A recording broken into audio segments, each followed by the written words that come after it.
اللهم صل علی محمد وعلی آل محمد کما صلیت علی ابراہیم وعلی آل ابراہیم انک حمید مجید۔ اللهم بارک علی محمد وعلی آل محمد کما بارکت علی ابراہیم وعلی آل ابراہیم انک حمید مجید۔ دوستو، ابھی شب قدر کی رات کا بیان چل رہا ہے اور ہمارے بزرگ، ہمارے اسلاف کس طریقے سے اس رات کی قدر کرتے تھے، حضرت شیخ نے وہی لکھا ہے۔ بسم اللہ الرحمن الرحیم۔ کس قدر قابل رشک ہیں وہ مشائخ جو فرماتے ہیں کہ بلوغ کے بعد سے مجھ سے شب قدر کی عبادت کبھی فوت نہیں ہوئی۔ البتہ اس رات کی تعین میں علماء امت کے درمیان میں بہت ہی کچھ اختلاف ہے، تقریباً 50 کے قریب اقوال ہیں۔ سب کے احاطہ دشوار ہے، البتہ مشہور اقوال کا ذکر عنقریب آنے والا ہے۔ کتب احادیث میں اس رات کی فضیلت مختلف انواع اور متعدد روایات سے وارد ہوئی ہے، جن میں سے بعض کا ذکر آتا ہے، مگر چونکہ اس رات کی فضیلت خود قرآن پاک میں بھی مذکور ہے، یعنی اس رات کی فضیلت حدیث پاک کے علاوہ قرآن پاک میں بھی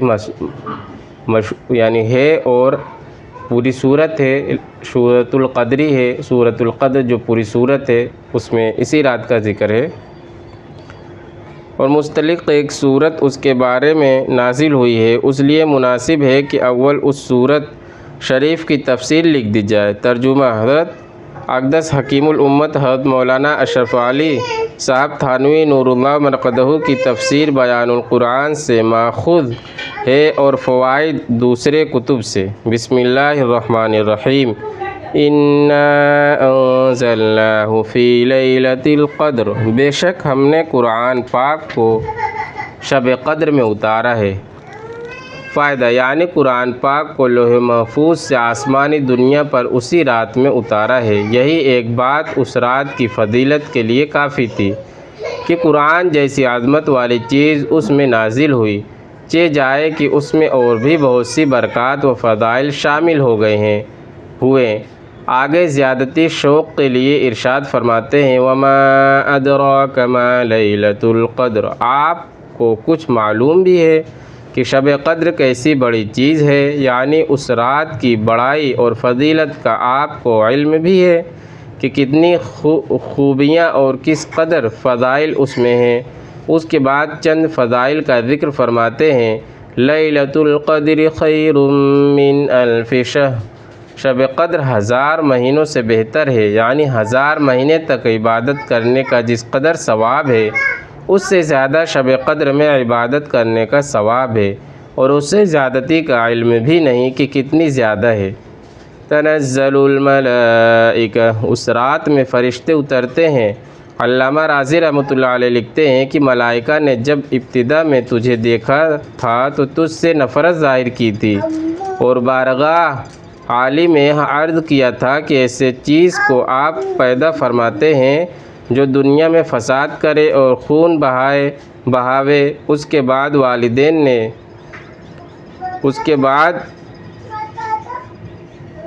والدین نے جب تجھے اول دیکھا تھا، جب تو منی کا قطرہ تھا، تو تجھ سے نفرت کی تھی، حتیٰ کہ کپڑے کو اگر لگ جاتا تو کپڑے کو دھونے کی نوبت آتی، لیکن جب حق تعالی شانہ نے اس قطرے کو بہتر صورت مرحمت فرما دی تو والدین کو بھی شفقت اور پیار کی نوبت آئی، اور آج جب تو توفیق الہی سے تو شب قدر میں معرفت الہی اور طاعت ربانی میں مشغول ہے، تو ملائکہ بھی اپنے اس فقرے کی معذرت کرنے کے لیے اترتے ہیں۔ والروح فیہا، اور اس رات میں روح القدس یعنی حضرت جبریل علیہ السلام بھی نازل ہوتے ہیں۔ روح کے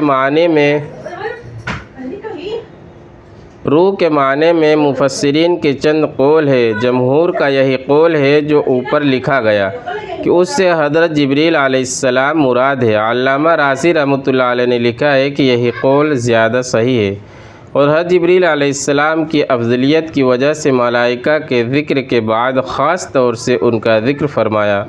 بعد کا قول ہے روح سے مراد ایک بہت بڑا فرشتہ کہ تمام آسمان و زمین اس کے سامنے ایک لقمہ کے بقدر ہے۔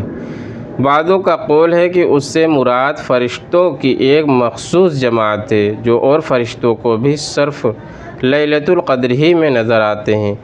چوتھا قول یہ ہے کہ یا اللہ کی کوئی مخصوص مخلوق ہے جو کھاتے پیتے ہیں مگر نہ فرشتے ہیں نہ انسان۔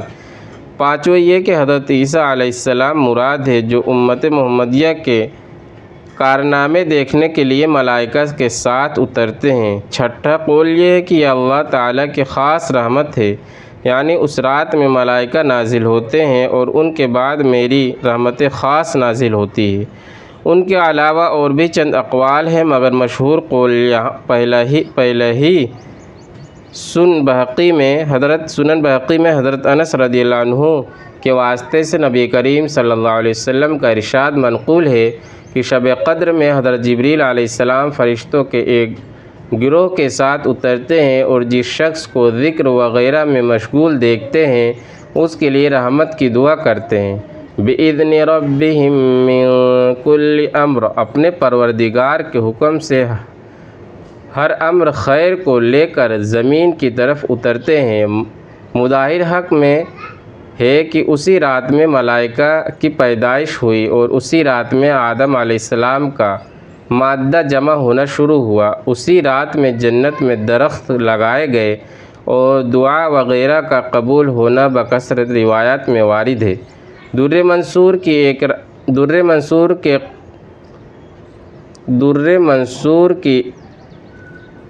ایک روایت میں ہے کہ اسی رات میں حضرت عیسیٰ علیہ السلام آسمان پر اٹھائے گئے اور اسی رات میں بنی اسرائیل کے توبہ قبول ہوئی۔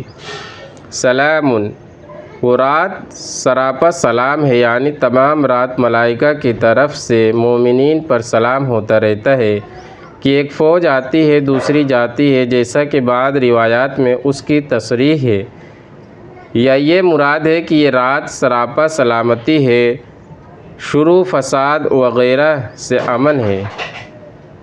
یہ حتی مطلع الفجر، وہ رات انہی برکات کے ساتھ تمام رات طلوع فجر تک رہتی ہے۔